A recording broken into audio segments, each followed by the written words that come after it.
Next చూడండి ఒకసారి. Logic ఏం తెలుస్తుంది? +8 కనిపిస్తుంది. ఇక్కడ ఏం తెలుస్తుంది? 8 నుంచి 28కి వచ్చాడు అంటే +10 కనిపిస్తుంది. తర్వాత ఎంత కనిపిస్తుంది? 12 కనిపిస్తుంది, +12. తర్వాత +14 కనిపిస్తుంది. తర్వాత డిఫరెన్స్ ఎంత కనిపిస్తుంది? +16 కనిపిస్తుంది నాకు. నెక్స్ట్ ఎంత అని అడుగుతున్నాడు. ఓకేనా?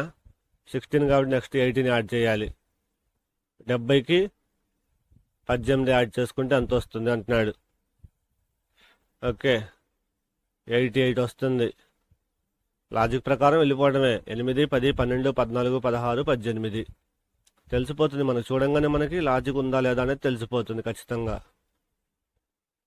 దాని ప్రకారం మనం ఫాలోఅప్ చేసుకుంటూ ముందుకు వెళ్ళిపోవాలి, లేకపోతే రాదన్నమాట. ఓకేనా?